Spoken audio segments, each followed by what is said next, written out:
In this video we move on to dynamic images and capturing movies of tracer kinetics. Pmod automatically distinguishes between static and dynamic data, providing the tools necessary to process either type. Movies and GIFs can be a great way to illustrate tracer kinetics for presentation, and for publication a 2D grid showing several timeframes can be useful. We'll look at both of these options now in the View tool. Again, from the demo database on the DB Load tab, we load our data that we want to use. In this case, I will use a subject called pkin1, so I can use the query feature to limit my search to subjects with the name pkin. There I can select pkin1 on the subject tab and see that there are 3 available series. I'll select the dynamic pet. If I look at the properties of this series, I can see that in the NV column we have 34 volumes, indicating that this is the dynamic pet. I can add that to the list selected for loading and open.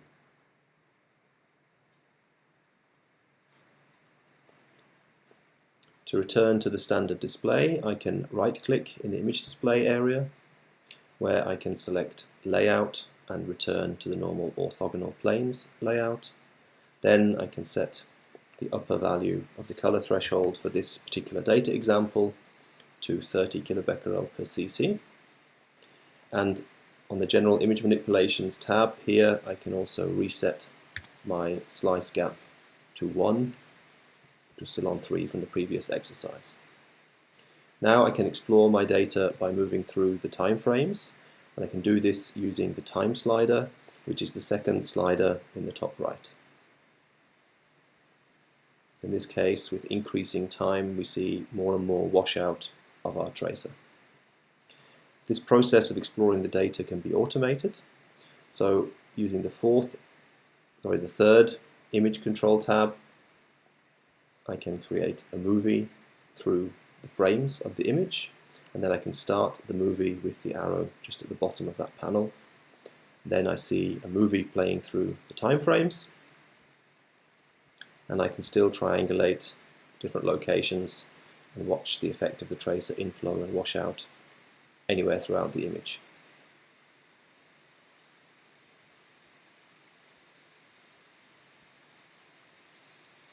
Activating the film strip icon in the Movies tab changes the play mode to once through and will produce a save video dialog when the movie is next started.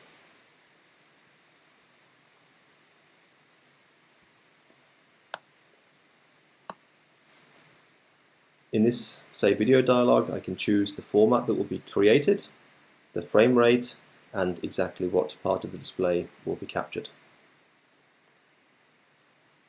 In this case, we can save a GIF that can be easily embedded into MS PowerPoint that will then be saved to the file system eventually.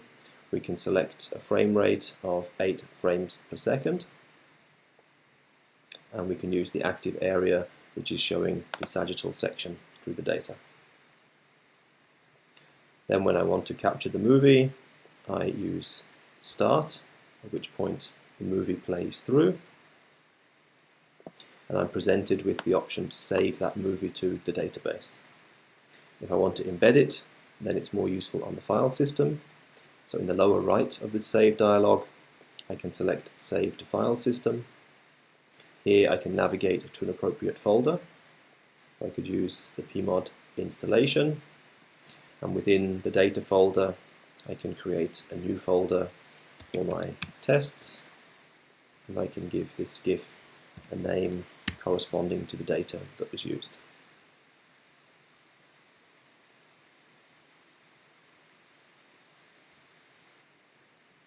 Additionally, the multi-slice layout can be converted to multi-frame. So on the Layouts tab, I can select the Y plane and then choose the multi-slice layout. I select the Y plane and then I can select multi-slice layout. In this case, we can use a custom layout, R by N, which we can set to have 1 row and 8 columns, showing those 8 at the moment slices through our image in the image display. Next, if we want to switch from slice display to time display, we change the radio button from S to T. And now we are technically seeing sections of different frames in the image display.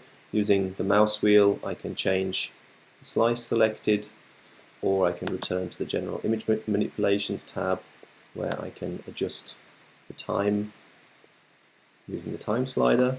I can also introduce a gap between the displayed frames, and then again move the slider until I can see the inflow effect of my tracer, and then continued washout over time.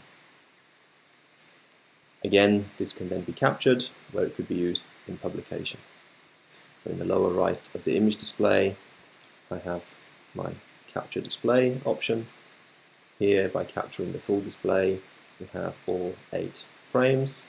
I can hide the anatomical orientation labels before setting this image to clipboard for use in my PowerPoint presentation, or I could use TIFF for publication.